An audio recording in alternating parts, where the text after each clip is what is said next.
Alors, c'est le moment pour Jean-Baptiste de venir pour apporter son témoignage. Prochaine diapo.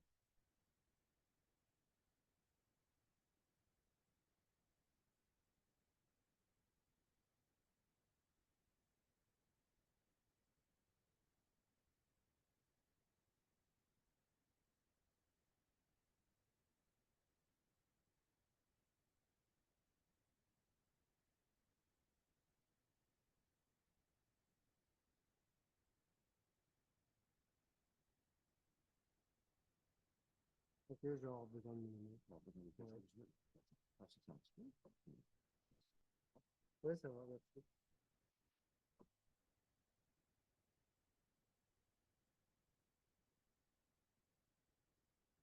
Euh,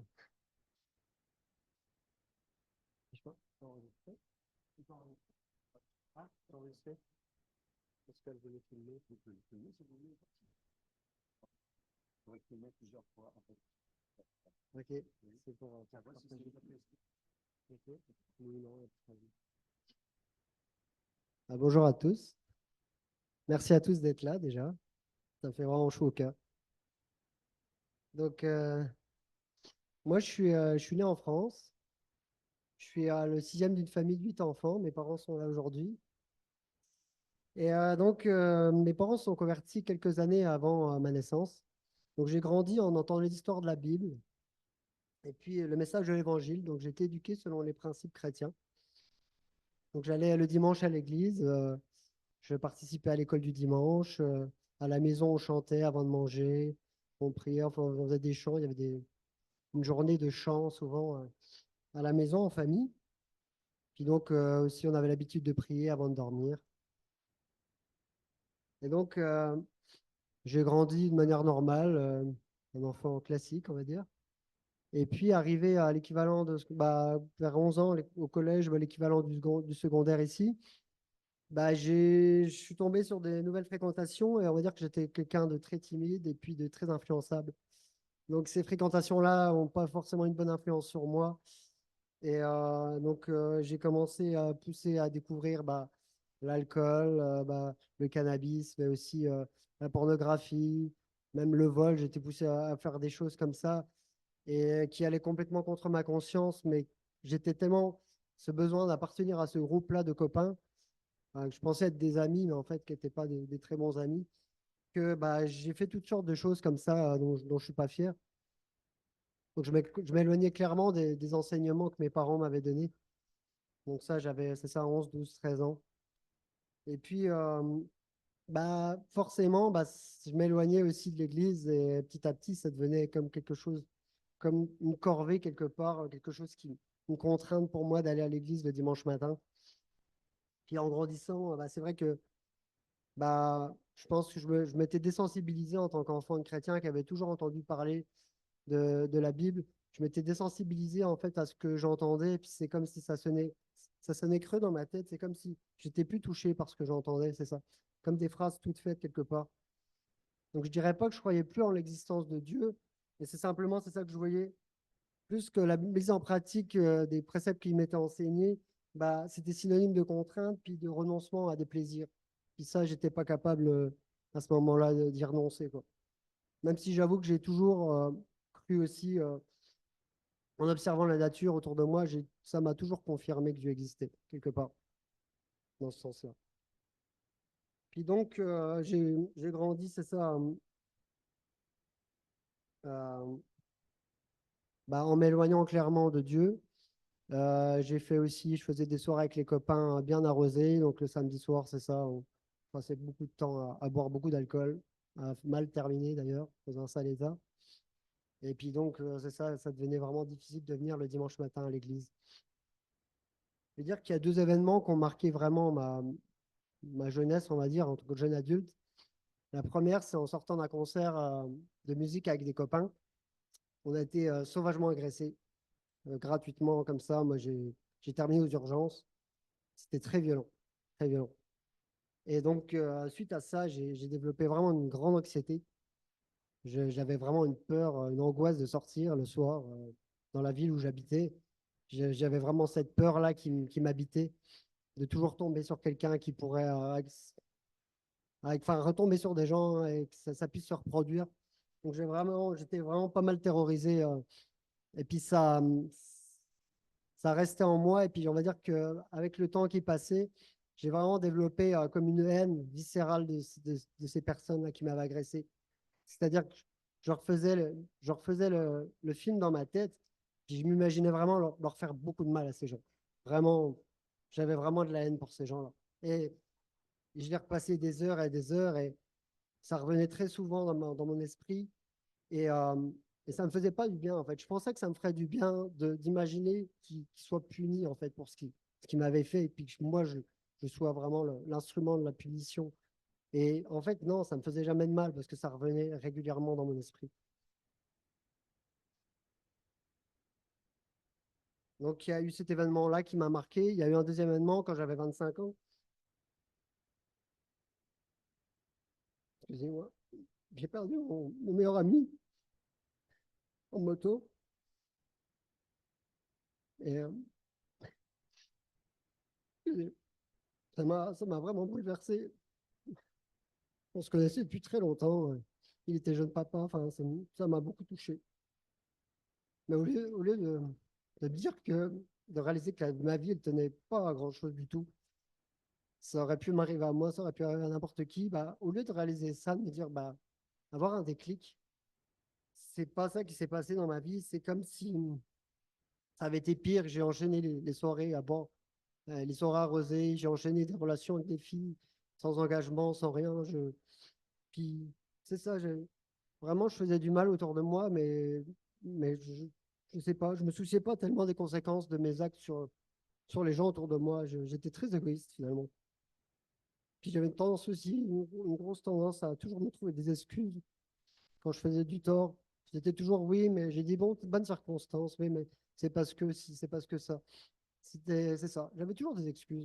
J'étais pas capable de reconnaître ma culpabilité quelque part. Donc le temps a passé. En 2015, ben, il y a eu ma vie a pris un tournant. Merci. J'ai rencontré Marois.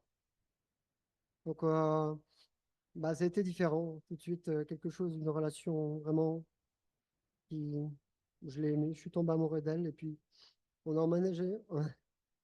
On a vite emménagé ensemble. Ensuite, on a fait le projet de venir au Canada ici. On avait tous les deux cette envie de venir ici au Canada. Donc puis ça s'est concrétisé. Donc en 2019, on a débarqué ici.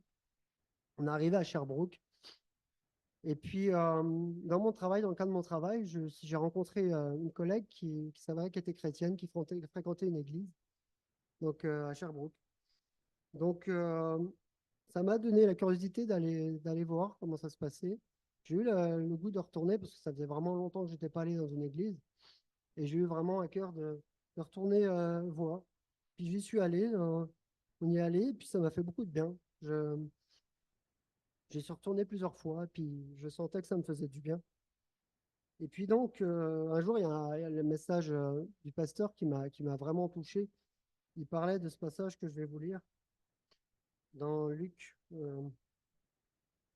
23, verset 39. Donc, ce passage qui dit, donc c'est Jésus qui est cloué à la croix et puis qui est entouré des deux brigands. Et puis, l'un des malfaiteurs crucifiés injuriait, disant, n'es-tu pas le Christ? Sauve-toi toi-même et sauve-nous. Mais l'autre le reprenait et disait, ne crains-tu pas Dieu, toi qui subis la même condamnation? Pour nous, c'est justice, car nous recevons ce qu'ont mérité nos crimes. Mais celui-ci n'a rien fait de mal. Et il dit à Jésus, souviens-toi de moi quand tu viendras dans ton règne. Jésus lui répondit, je te le dis en vérité, aujourd'hui, tu seras avec moi dans le paradis. Ça m'a, waouh, ça m'a touché vraiment au cœur. Je dis, ouais, ce gars-là qui était cloué sur une croix, qui avait commis des choses, on ne sait pas, on imagine, pour être crucifié. Et puis là, Jésus lui disait, le gars reconnaissait finalement qui était Jésus, qui était, qu'il était parfait, qu'il faisait ça pour nous, qu'il mourait quelque part, il reconnaissait tout ça. Et il lui disait juste, aujourd'hui, tu seras avec moi au ciel, quoi. Tu seras au paradis. C'était tellement incroyable. Pour moi, ça m'a vraiment touché. Et donc, suite à ça, j'ai redécouvert la Bible. J'ai eu une soif à nouveau de redécouvrir et d'en savoir davantage, de lire vraiment. Et puis, c'est vraiment, quand je dis découvrir, c'est même redécouvrir, mais j'ai l'impression de découvrir vraiment. Je lisais vraiment plus comme auparavant, de manière scolaire, parce qu'il faut lire. Allez, avant de dormir, on va lire un chapitre, puis hop, comme ça, c'est fait, comme un peu un devoir, quoi. Là, j'avais vraiment de l'intérêt. Donc ensuite, il y a la pandémie qui est arrivée. Il y a Marois qui est tombée enceinte. Et donc, bon, c'était un bon moment, bien sûr, mais on a été confronté à des difficultés, notamment. Donc moi, j'étais en permis de travail et mon permis de travail se terminait. Et donc, il n'a pas été renouvelé. Donc, il y a eu un problème dans le renouvellement. Donc, j'avais plus de permis de travail, je ne pouvais plus travailler. Donc, plus zéro ressource. C'était soit on repartait en France, soit on refaisait la demande, mais c'est des délais assez longs. C'est ceux qui sont passés par là, ils doivent savoir. Et donc, pendant 5 mois, on n'a eu aucune ressource, Marois enceinte. Mais là, à ce moment-là, j'ai déjà pu voir l'œuvre de Dieu dans ma vie, parce qu'on a manqué de rien du tout. Marois peut en témoigner. On a été vraiment bénis. Et puis un soir, donc, j'étais dans la lecture de la Bible. Et puis c'est comme si, un soir en particulier, ce soir-là, après avoir lu ma Bible, je me suis mis à genoux, puis j'ai prié, puis j'ai dit, Seigneur, je ne peux pas continuer à vivre comme ça, entre deux. Je peux pas, comme j'ai fait autant de ma vie, je le gardais toujours un peu dans ma tête, comme ça, comme un plan B un peu. Bon, si jamais j'ai Dieu au cas où. Mais c'était toujours en arrière-fond, c'était toujours en arrière. Mais il n'était pas au centre de ma vie, il n'était pas à première place dans ma vie. Et puis là, j'ai comme une révélation, comme quelque chose qui me parlait, il me disait là, Jean-Baptiste, il faut que tu fasses un choix là, tout de suite, maintenant, ce soir. C'est là que tu ne peux pas continuer à vivre entre deux. Donc là j'ai pris la décision. À ce moment-là, j'ai dit, OK, Seigneur, d'abord, je m'abandonne complètement à toi là. Je vais te remettre toute ma vie, pas 10%, pas 20%. Je te remets la totalité de ma vie entre tes mains ce soir. Et j'ai ressenti quelque chose en moi. J'ai ressenti, c'est comme que les fois d'avant, quand je priais, j'étais pas sincère peut-être avec le Seigneur et je sais pas, je lui donnais pas totalement mon cœur, mais là, ce soir-là, c'était différent. Comme s'il se révélait vraiment à moi. Comme je ressentais ça, j'ai exposé vraiment mon cœur, mon âme à lui et j'ai ressenti tout de suite une paix dans mon cœur. Il m'a touché vraiment. Et à partir de là, ça a été vraiment différent. Ça a été très différent par la suite. Il m'a notamment libéré de nombreux fardeaux qu'il y avait dans ma vie, notamment celui que je vous ai conté tout à l'heure.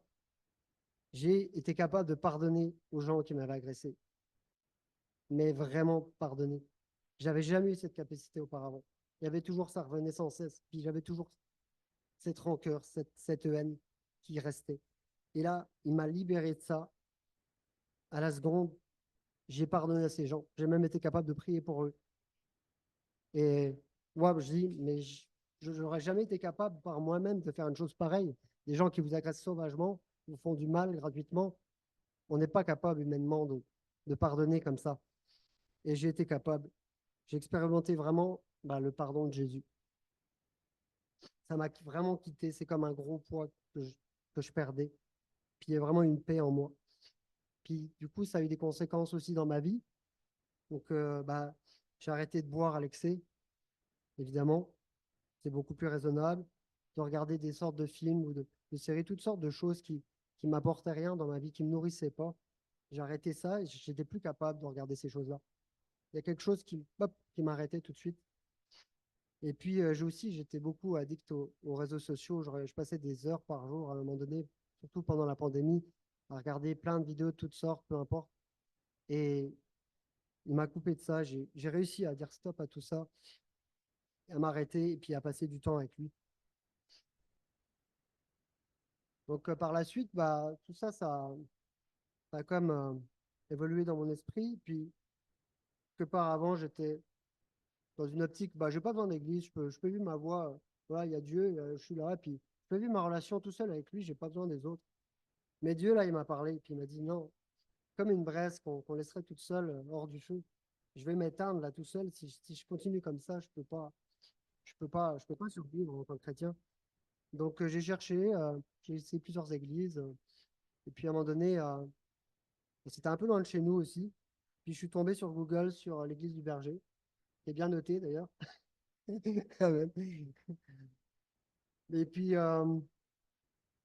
j'y suis allé, ça m'a fait beaucoup de bien, ça m'a vraiment fortifié, ça m'a encouragé. Et puis là, j'ai senti ce qu'était l'union fraternelle. Puis le Seigneur m'a guidé aussi, vraiment, ça s'est fait vraiment. C'est le Seigneur qui a guidé ça pour que vers l'équipe de louange, il m'a utilisé mes compétences de guitariste que je jouais plus vraiment depuis longtemps. Je jouais plus trop et puis il m'utilise encore là les dimanches pour jouer, pour le louer. Et puis je dirais qu'en tant que jeune papa, j'ai aussi à cœur que mon fils il entende parler du message de l'évangile, que je puisse partager ma foi et puis lui montrer son impact dans ma vie. C'est important pour moi. Donc maintenant, c'est ça, je veux grandir avec Jésus, lui ressembler davantage jour après jour. Et puis donc, évidemment, le baptême s'est imposé comme moi, comme pour une évidence. Je voulais publiquement aussi l'affirmer ça, que je veux le suivre, puis que j'ai pas de honte de lui, au contraire, je suis fier de lui appartenir. Et puis j'avais un petit passage à partager par rapport à ça. Donc Matthieu 10, verset 32. Ouais, c'est ça. Il dit, c'est pourquoi quiconque me confessera devant les hommes, je le confesserai aussi devant mon Père qui est dans les cieux. Ça m'a beaucoup encouragé. Donc voilà ce qui m'a amené à être ici aujourd'hui, à vous partager ce que je vous partage. Je suis très heureux de le faire. Puis je veux évidemment, parce que ça ne s'est pas fait tout seul, j'étais pas tout seul dans mon coin, donc je veux vraiment remercier chaleureusement et avec amour Marois qui m'a accompagné tout au long, qui m'a soutenu, qui a été là, qui me soutient, même si on n'est pas d'accord, surtout. Elle est là toujours pour moi, elle m'a soutenu quand j'ai commencé, quand je me suis converti. Elle a accepté. Et puis pour le baptême, elle m'a encouragé. Elle a eu de la joie pour moi. Donc, grand merci à Marois. Je veux aussi remercier mes parents qui n'ont pas perdu espoir à 38 ans. Ils ont continué de prier pour moi, je le sais, ils me l'ont dit. Puis quotidiennement, enfin, en tout cas, régulièrement, ils priaient pour moi en espérant que Dieu finisse par agir dans mon cœur et il l'a fait. Donc, aux parents qui perdraient espoir, ne vous inquiétez pas. Ça peut prendre du temps, mais Dieu agit. Et les prières agissent. Puis je veux remercier évidemment l'Église du Berger, tous les membres de l'Église, pour votre soutien. Merci Tony, particulièrement à toi. Et puis, c'est ça, tous les frères et sœurs que je vois chaque dimanche, puis qui me soutiennent, qui m'encouragent, avec qui je peux partager des beaux moments. Donc voilà. Puis merci à vous tous d'être venus aujourd'hui, de vous être déplacés. Voilà.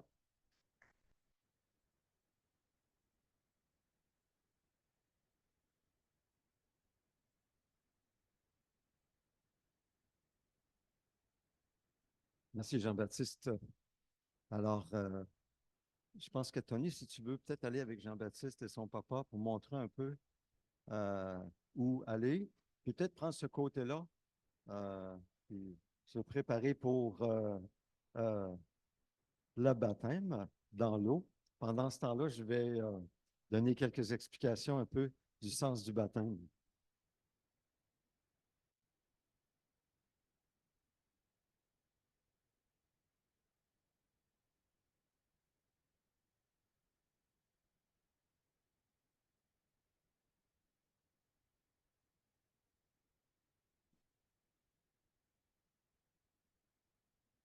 C'est vraiment, c'est vraiment spécial ce que nous vivons aujourd'hui. Et nous sommes heureux en tant qu'Église de participer à cet événement ensemble. Juste avant d'apporter euh, un mot d'explication du baptême, parler un peu du contexte du fils prodigue, hein, parce que Jean-Baptiste, c'est un fils prodigue.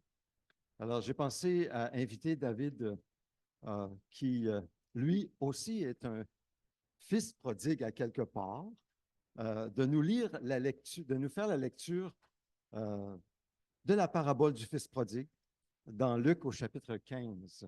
Alors, David, je t'invite à t'avancer. Euh, et j'ai mis le texte ici, il devrait être à l'écran présenté derrière. Donc, si vous le désirez, je vous invite à vous lever pour faire honneur à la parole. Si vous devez rester assis, vous pouvez rester assis, pas de problème. Sentez-vous bien à l'aise.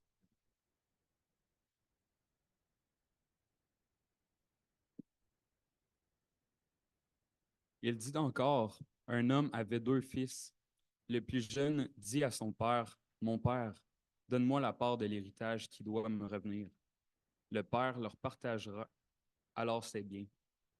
Peu de jours après, le plus jeune fils ramassa tout et partit pour un pays éloigné, où il gaspilla sa fortune en vivant dans la débauche. Alors qu'il avait tout dépensé, une importante famine survint dans ce pays, et il commença à se trouver dans le besoin.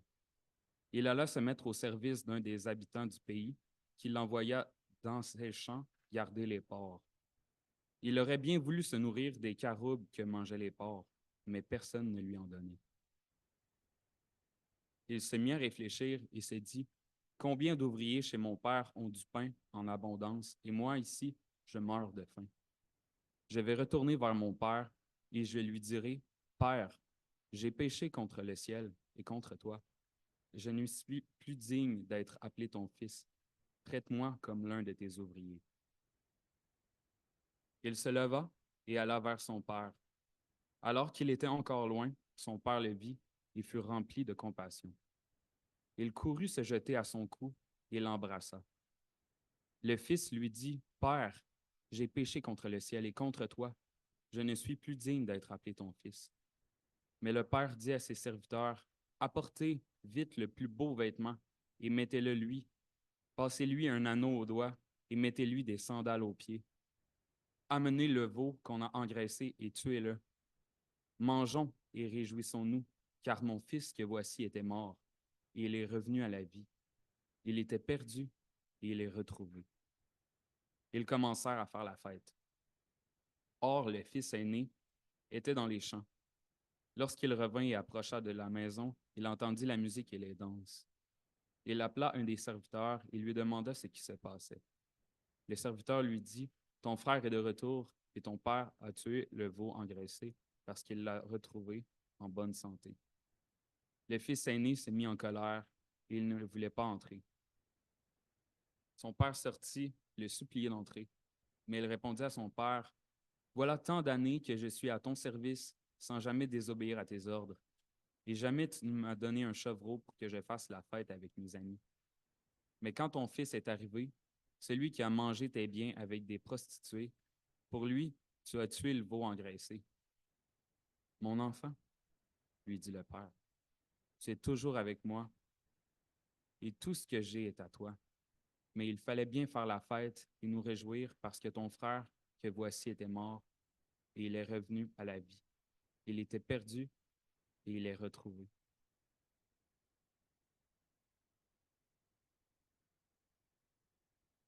Je vais vous asseoir.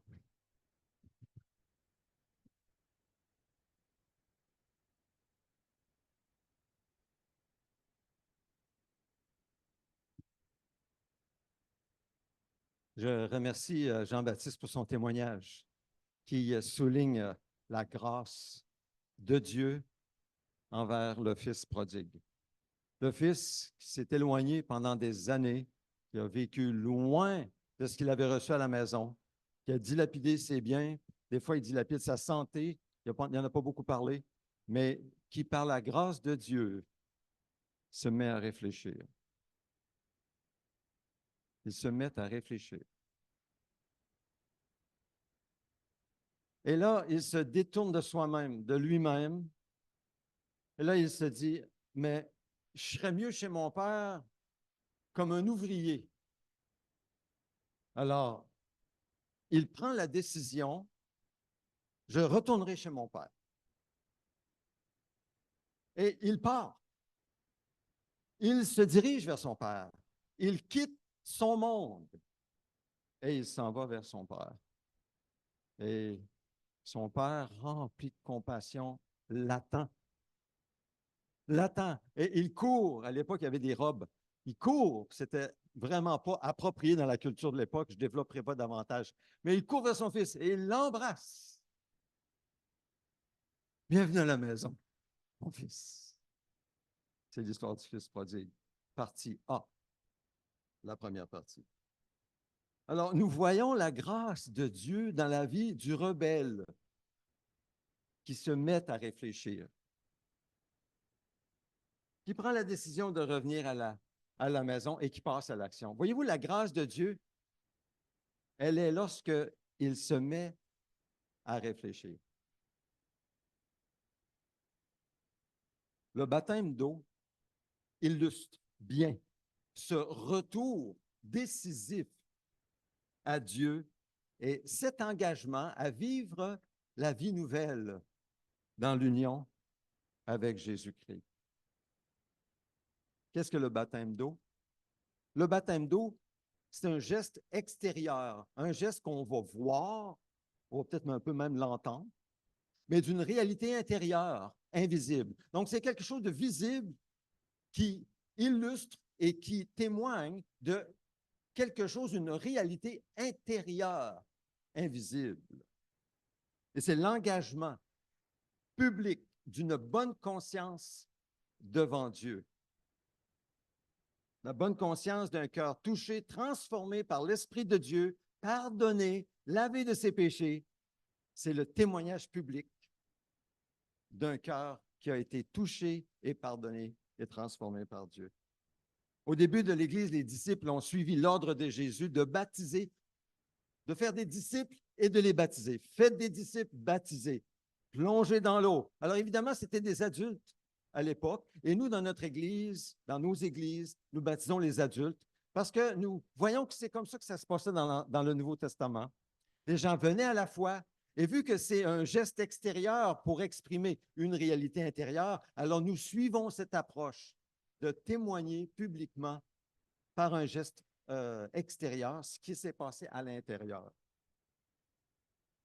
Lorsque le Saint-Esprit est descendu sur les disciples réunis, les 120 réunis dans la prière, Pierre, rempli du Saint-Esprit, a expliqué à tous ces gens qui s'étaient réunis pour voir ce qui se passait et ils entendaient les gens parler dans leur propre langue les merveilles de Dieu. Et ces merveilles-là, c'était ce que Dieu avait fait en Jésus-Christ, sa mort à la croix, sa résurrection. Et là, le Saint-Esprit qui descend selon la promesse du prophète Joël et d'autres promesses encore dans l'Ancien Testament. Alors, Pierre se lève et il fait un discours de sorte que 3000 personnes sont touchées au cœur. Et les gens disent, « Que ferons-nous, frères? » Et Pierre leur dit, « Changez d'attitude. » En d'autres mots, c'est « repentez-vous. » Changez d'attitude. Changez votre manière de penser. C'est la première chose que Dieu attend de chacun de nous dans la vie. C'est un changement de pensée. Et je pense que c'est ressorti, avez-vous remarqué, dans le témoignage de Jean-Baptiste? Il y a un changement au niveau de sa pensée au départ qui fait que le cheminement commence, là. Le retour commence avec un changement de pensée dans son esprit. Et il dit, changez d'attitude, que chacun de vous soit baptisé au nom de Jésus-Christ pour le pardon de vos péchés et vous recevrez le don du Saint-Esprit. C'est toute une promesse. Changez d'attitude. Soyez baptisés au nom de Jésus-Christ pour le pardon de vos péchés et le don du Saint-Esprit. Le Saint-Esprit qui était descendu sur les 120, il veut entrer en chacun de nous. Ce n'était pas juste pour les apôtres, ce n'était pas juste pour les 120, c'est pour tous ceux qui croient en Jésus. Ils changent d'attitude d'abord. Il n'y a rien de plus précieux à mon avis, que le pardon de nos péchés, la libération de notre culpabilité devant Dieu, d'être prêt à rencontrer Dieu pour le jugement dernier. Il n'y a rien de plus précieux que d'avoir rien à nous reprocher, pas parce qu'on n'a pas péché, parce que nous avons péché, nous le savons. Tous sont pécheurs, on le sait bien, mais parce qu'on a un avocat qui va plaider avec son sang en disant « Je suis mort pour toi ». Il n'y a rien de plus libérateur que ça. Ça nous libère de la peur de la mort, la peur du jugement, la peur de ce qui pourrait venir. Ça nous libère totalement de savoir que Jésus va parler pour nous devant le trône du Dieu 3 fois saint. Mais aussi, en plus de ça, moi, je dirais que juste ça, ce serait suffisant. Si j'avais juste ça comme bonne nouvelle, je serais content. Mais non, il y a plus. Il y a le don du Saint-Esprit. Dieu est un Dieu vraiment généreux. Non seulement il nous donne la justification, il nous déclare saints devant Dieu, mais il vient vivre en nous sa vie, sa sainteté. On a chanté tantôt, tu es ma sainteté. C'est ça qu'on a chanté, mon cœur t'adore, car tu es ma sainteté. Mais c'est ça que ça veut dire. C'est Jésus qui, par son esprit en nous, est notre sainteté. Nous, on sait bien que par nos forces, nous ne sommes pas saints. Nous le savons très bien. C'est très clair. Très clair. À chaque jour, on a le rappel que nous ne sommes pas saints par nous-mêmes. Mais de savoir que devant Dieu, Jésus est notre sainteté, wow! Ça me donne un espoir parce qu'avec lui, je peux vaincre le péché qui m'attire toujours vers le bas. Je peux résister aux tentations. Je suis capable avec lui. C'est lui, ma force et notre sainteté.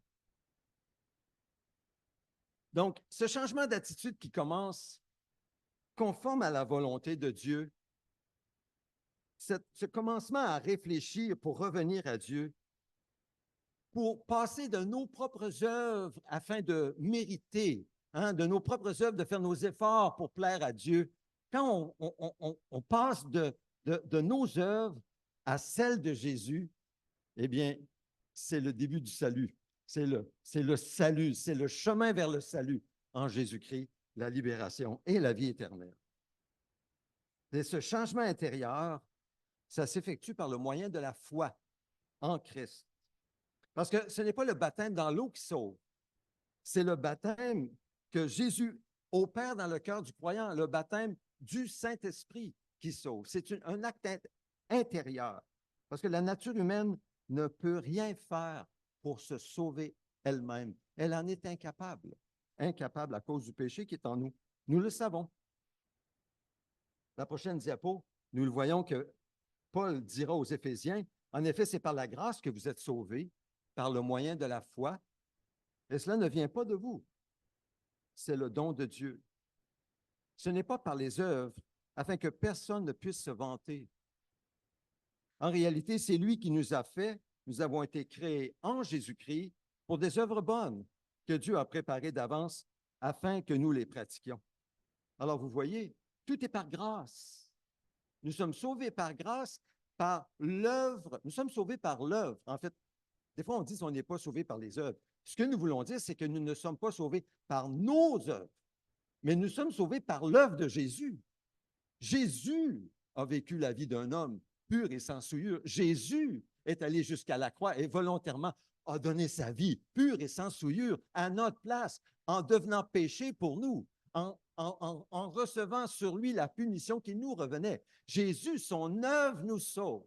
Alors le salut, c'est de passer de nos œuvres, de nos efforts, à son œuvre, ses efforts pour nous sauver. C'est par la foi que nous sommes sauvés. C'est ce que le texte dit ici. C'est la grâce de Dieu. Ça ne vient pas de nous, c'est le don de Dieu. Ce n'est pas par nos œuvres, les œuvres, afin que personne ne puisse se vanter. Maintenant, il nous transforme maintenant pour le servir. On voit ça dans le témoignage de Jean-Baptiste. C'est qu'on voit le cheminement.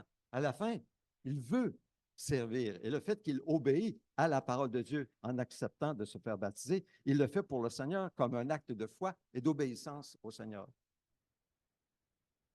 Après sa résurrection, Jésus a dit à ses disciples, envoyés pour proclamer la bonne nouvelle, parce que c'est la bonne nouvelle, c'est vraiment une bonne nouvelle, on le sent, on le voit, c'est très clair. Il dira, celui qui croira et qui sera baptisé sera sauvé, mais celui qui ne croira pas sera condamné. Donc, ce n'est pas une question de baptême qui sauve, c'est une question de foi dans l'œuvre de Jésus qui sauve. Et lorsque nous croyons, et nous croyons en étant unis à Jésus, en mettant notre foi, en comptant sur cette œuvre, le Saint-Esprit entre en nous. Et qu'est-ce que le Saint-Esprit fait? Il applique la valeur du sang de Jésus sur nos péchés, sur notre âme. Et il fait cette œuvre lui-même. Ça ne dépend pas de nous. C'est lui qui fait cette œuvre de nous déclarer justes devant Dieu, de nous déclarer saints devant Dieu, de nous préparer pour rencontrer Jésus. C'est son œuvre. C'est par la grâce. Réjouissons-nous. Réjouissons-nous. C'est un salut parfait, ce que Jésus a fait.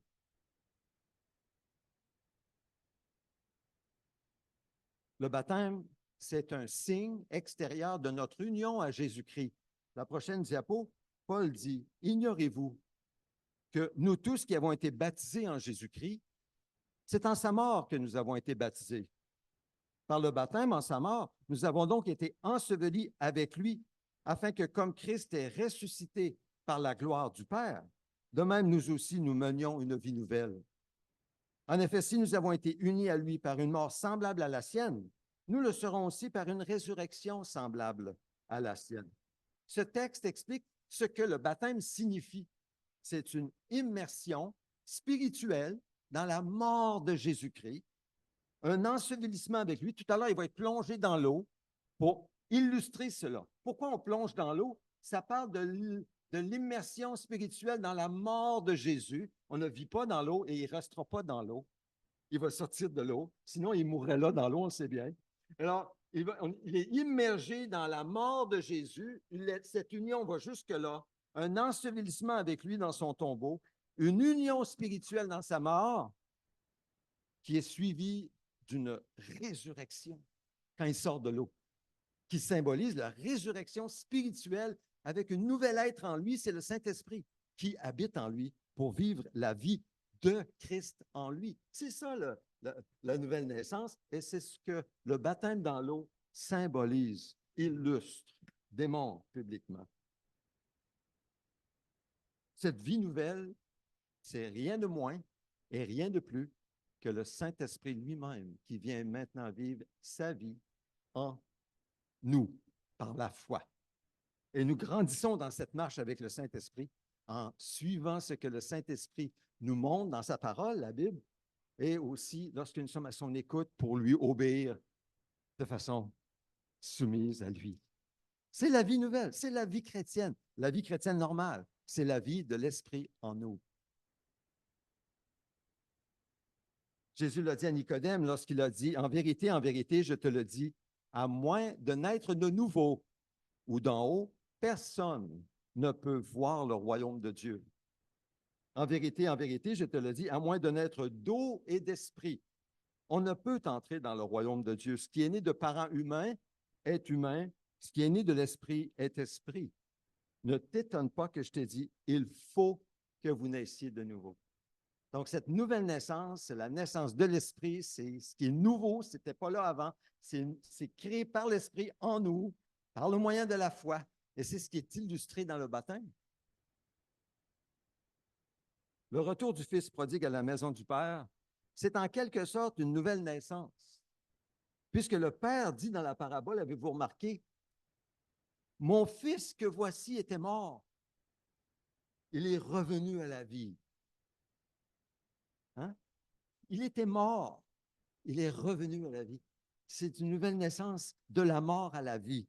Donc, on voit cela dans la parabole aussi. Le baptême d'eau témoigne de cette nouvelle naissance produite par le Saint-Esprit.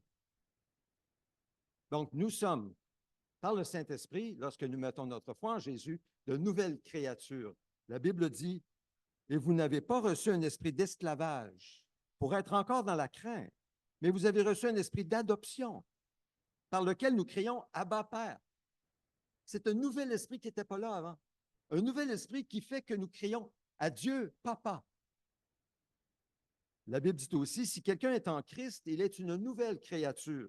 Les choses anciennes sont passées, voici toutes choses sont devenues nouvelles. Mais à tous ceux qui l'ont accepté ou reçu, à ceux qui croient en son nom, Jésus, il a donné le droit de devenir enfant de Dieu. Donc, on parle d'enfants de Dieu, on parle d'adoption dans la famille des enfants de Dieu. Lorsque nous venons à Christ et que l'Esprit vient en nous, tout de suite, nous joignons la famille des enfants de Dieu dans le monde entier. La plus belle famille et la plus grande famille est la famille qui va durer pour toujours, selon ce que Dieu promet dans sa parole. Ce n'est pas fini, ce n'est pas juste pour ici. C'est vraiment, ça, c'est juste un début. Là. On est dans le prélude de la joie et de ce qui commence à être extraordinaire. C'est juste le prélude. Le plus gros est à venir, le plus merveilleux est à venir. Mais ce n'est pas le but de mon message. Je veux simplement parler du baptême aujourd'hui. Il faut que je résiste aux tentations d'aller de tout bord, de tout côté. Donc, le baptême témoigne de notre adoption dans la famille de Dieu, en tant qu'adopté par Dieu le Père dans notre union avec Jésus-Christ, son Fils, qui s'est fait notre frère. C'est vrai, ça vient vraiment de lui vers nous. Et nous répondons à ce qu'il a fait dans sa grâce envers nous. Nous faisons un avec Jésus-Christ et sa vie coule par nous, par le Saint-Esprit. À la conversion de Saul, qui deviendra plus tard l'apôtre Paul, le disciple Ananias est venu le trouver. Il était un ennemi des chrétiens. Il persécutait les chrétiens à mort, Saul. Mais Dieu lui a dit à Ananias, cet homme est transformé. Il avait rencontré Jésus sur le chemin de Damas. Et il rencontre Saul et il lui dit, maintenant, pourquoi tarder? Lève-toi, sois baptisé et sois lavé de tes péchés en faisant appel au nom du Seigneur. Vous savez, juste d'avoir vécu une expérience avec Jésus ne suffit pas. Oui, la foi en Christ suffit pour le salut. C'est par la foi que nous sommes sauvés en mettant notre foi en Jésus dans son œuvre à la croix. Mais dans sa parole, Dieu ne veut pas qu'on garde cela caché en nous comme pour nous-mêmes. Non, il nous appelle, comme Ananias le fait à l'apôtre à Saul, lève-toi, obéis, sois baptisé et lavé de tes péchés en faisant appel au nom de Jésus. L'obéissance au Seigneur, ce n'est pas juste en partie, c'est tout. Il est notre Seigneur et nous nous soumettons à lui. Il dira plus tard aux Corinthiens, et c'est là ce que vous étiez, certains d'entre vous, mais vous avez été lavés, vous avez été déclarés saints, vous avez été déclarés justes au nom du Seigneur Jésus et par l'Esprit de notre Dieu. Tous ces verbes sont au passé. Vous avez été lavés, vous avez été déclarés justes et saints. C'est déjà fait lorsque nous avons mis notre foi en Christ parce qu'il est déjà venu une fois, il a accompli le salut et nous avons répondu à ce salut. Le jour où nous répondons, nous naissons de nouveau, le Saint-Esprit entre en nous, donc c'est passé et nous vivons maintenant dans cette réalité présente à tous les jours. Donc, on parle d'un lavement, on parle d'un nettoiement, d'une purification, mais au-delà de l'eau qui lave juste l'extérieur, le baptême dans le Saint-Esprit, c'est ce que Jean-Baptiste avait annoncé quand il parlait, il vous baptisera du Saint-Esprit et de feu. Le baptême du Saint-Esprit nous purifie. C'est plus que juste un lavement, une purification comme de l'or qui est purifié par le feu lorsqu'il est chauffé à bloc. C'est ce que Dieu fait dans nos cœurs. C'est vraiment une purification devant Dieu. Et lorsque la personne comme Jean-Baptiste se fait baptiser, et je vais terminer avec cela, en obéissant à la parole de Dieu, Dieu authentifie. C'est comme si, par le baptême dans l'eau qui est public, pas juste devant nous, mais devant les anges qu'on ne voit pas, et c'est public ce que Jean-Baptiste fait, c'est comme si Dieu signe son nom en disant, oui, il m'appartient. Souvenons-nous du texte qu'il a partagé à la fin. Hein? Celui qui se déclarera pour moi devant les hommes, je le déclarerai aussi devant mon Père qui est dans les cieux. Le baptême, c'est ça.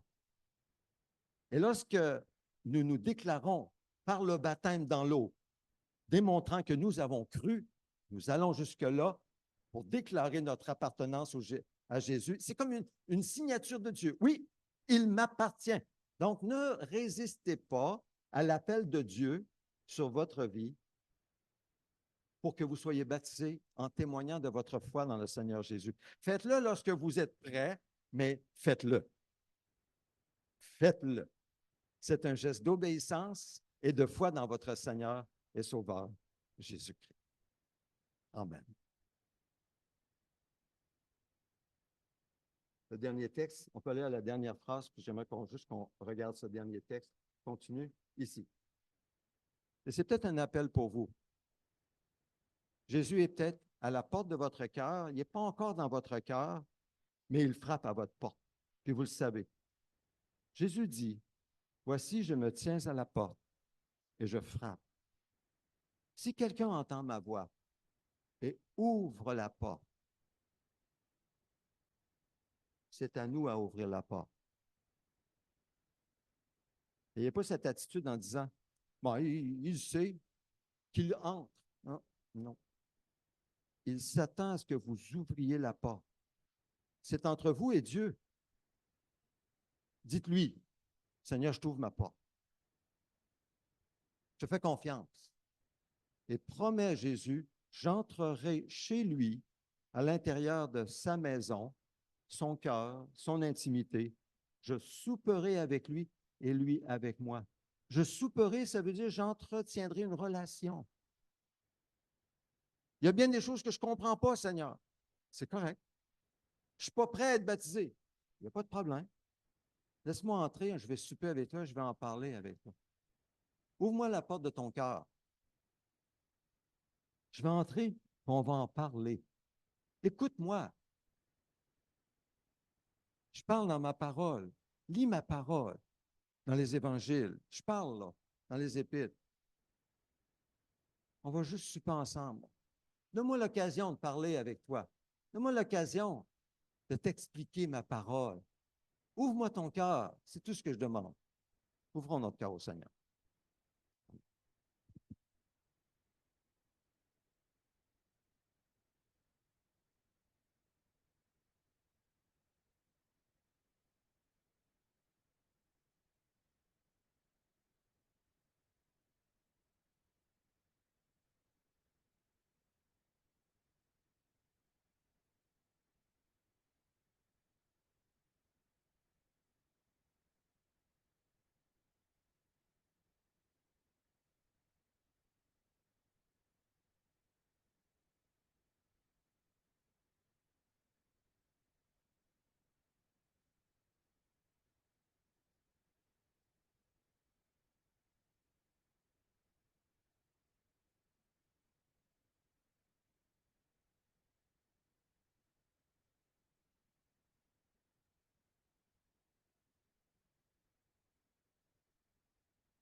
Oui. Alors, mon cher Jean-Baptiste, je peux confirmer que tu crois que Jésus-Christ est le Fils de Dieu, qu'il est mort pour tes péchés. Oui, Tu crois également que Jésus-Christ est ressuscité, il est vivant. Non, pardon, que Jésus-Christ est ressuscité, qu'il est vivant et que tu t'engages par la grâce de Dieu à le suivre comme Sauveur et Seigneur aussi. oui, je le confirme. Alors, sur la confession de ta foi, je te baptise au nom du Père, du Fils et du Saint-Esprit.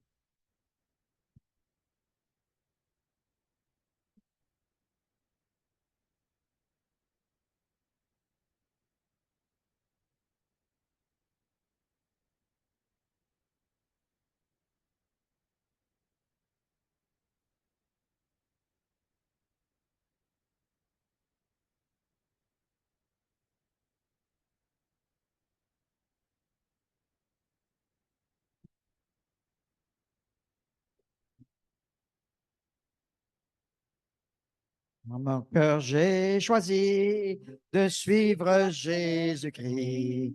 En mon cœur, j'ai choisi de suivre Jésus.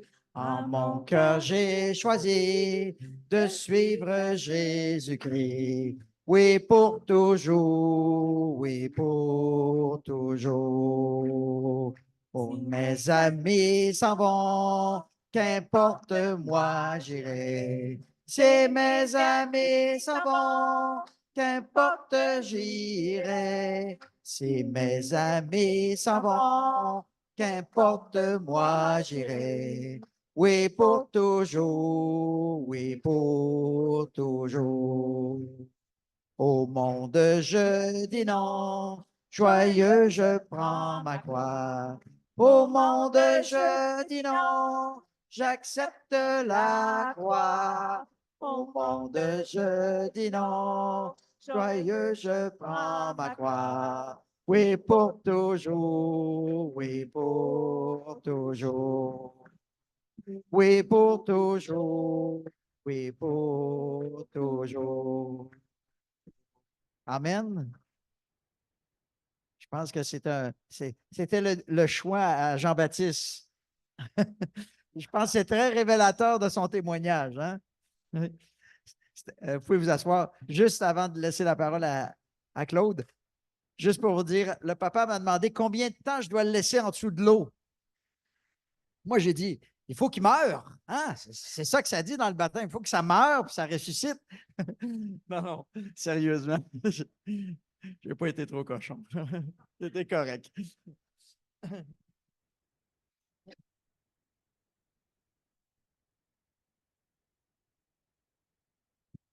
Ah, merci, Tony.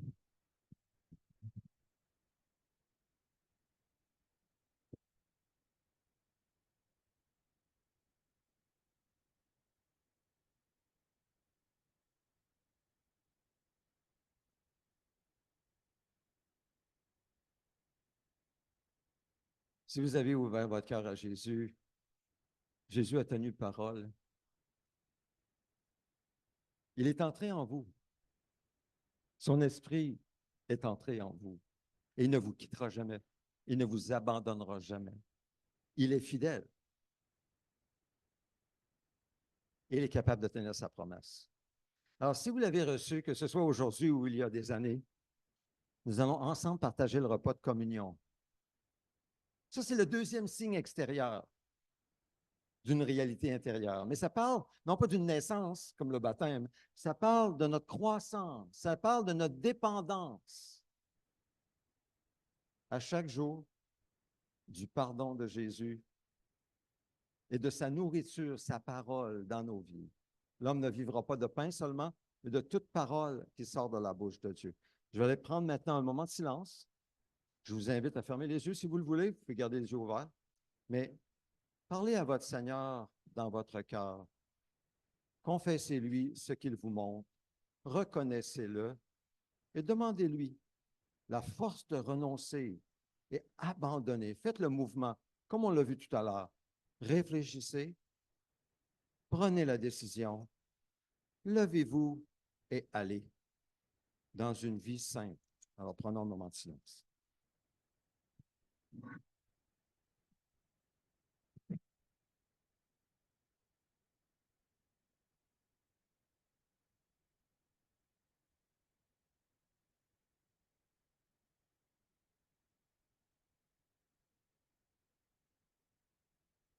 Si nous confessons nos péchés, Dieu est fidèle et juste de nous les pardonner et de nous purifier de toute iniquité.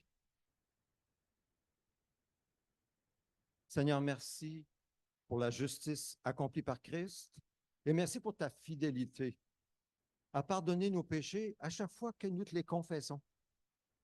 Aide-nous, Seigneur, à ne pas avoir les yeux sur le passé ou sur nos péchés qui se répètent peut-être.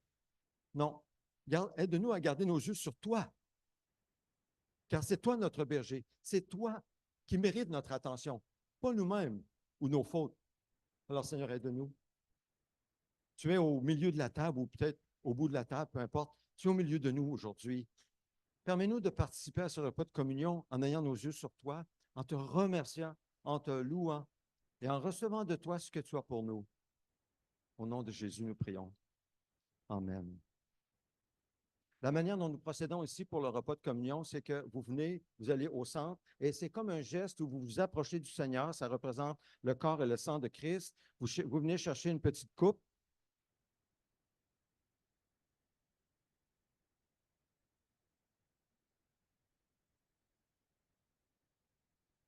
Si vous prenez une petite coupe fermée, vous n'avez pas besoin de prendre un petit morceau de pain parce que le pain est déjà là. Il y a 2 pellicules ici à soulever. Sinon, si vous prenez une coupe ouverte, il y a un petit morceau de pain à prendre aussi. D'accord?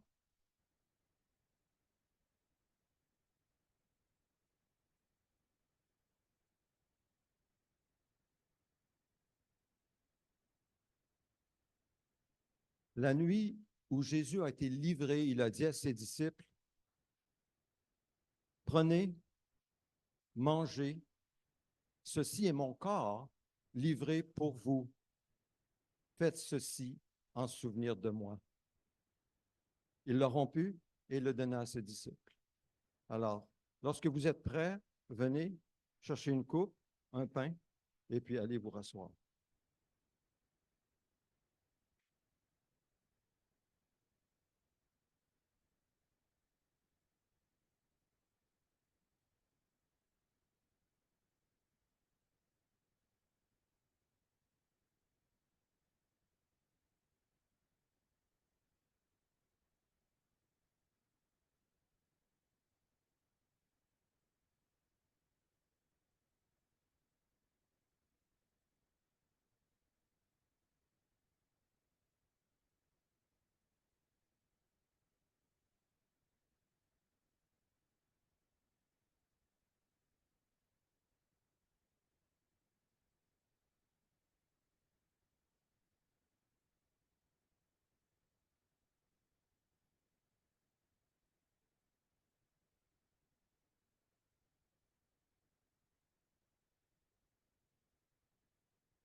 Alors, si vous avez pris une petite coupe fermée, il y a une petite pellicule transparente que vous devez soulever. Ne soulevez pas la deuxième, seulement la transparente. Là, vous avez le morceau de pain qui est là. Si vous avez pris un morceau de pain aussi, c'est correct, vous pouvez prendre le morceau de pain. Prions. Seigneur, comment te remercier? Les mots ne suffisent pas, mais du fond du cœur, nous te remercions pour ce que tu as fait pour nous. Lorsque tu as quitté ton ciel, tu t'es fait homme comme nous, semblable à nous. Tu t'es fait notre frère. Tu es allé, tu as vécu une vie pure et sans souillure, sans commettre le péché. Et tu es allé par amour. Tu as donné ta vie par amour, en devenant péché pour nous, en buvant la coupe de la colère de Dieu à notre place jusqu'à la lie, afin que nous ne soyons pas jugés pour nos péchés par Dieu. Tu nous as libérés de toute culpabilité. Tu nous as déclarés justes. Tu nous as déclarés saints pour toujours. Alors, nous prenons ce repas en souvenir de toi, mais en communion avec toi aussi, car tu as dit, ceci est mon corps et ceci est mon sang. Alors, Seigneur, nous t'aimons, nous t'adorons, nous avons tant besoin de toi. Vis ta vie en nous, manifeste ta vie en nous et par nous, pour la gloire de ton nom et pour le salut du plus grand nombre, l'avancement de ton règne, là où tu nous as plantés, là où tu nous as placés, et jusqu'au bout du monde. Au nom de Jésus, amen. Prenons ce pain en souvenir de Jésus.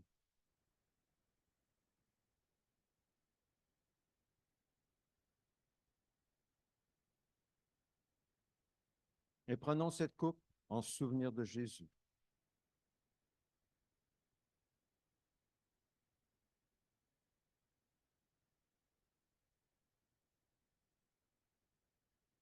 Si quelqu'un veut faire monter une prière brève au Seigneur, je vous invite à la faire maintenant. Ça peut être une prière de louange, de remerciement. Si vous le désirez, vous pouvez le faire maintenant.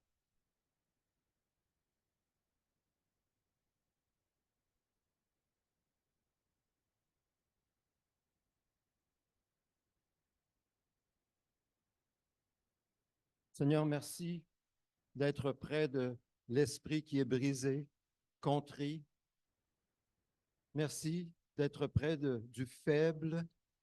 Seigneur, encore une fois, nous voulons t'amener notre frère Pierre Côté, qui a subi une chute avec une hanche fracturée. On a remplacé sa hanche hier. Merci pour le succès de l'opération. Notre frère est souffrant, mais il récupère à l'hôpital. Nous prions que tu sois avec lui, que tu manifestes ta présence près de lui. Oui, que tu te manifestes près de lui. Et j'étais tellement touché lorsqu'il m'a dit que quand il a prié, comme il dit, il n'a jamais prié autant de sa vie pendant cette période de souffrance intense, mais c'était des prières de louange. Le Saint-Esprit, oh Dieu, tu as mis dans son cœur des louanges, dans la souffrance. Oh Seigneur, gloire à toi. Seigneur, tu es près de ceux qui souffrent. Nous voulons prier pour notre frère Claude, ou son épouse, sa fille, toujours au Burkina Faso. Merci qu'ils sont en sécurité. Oh Dieu, nous prions qu'ils puissent trouver leur chemin vers leur mari ici le plus tôt possible. Ouvre les portes, ouvre les voies. Oh Seigneur, mets ta main dans ce processus.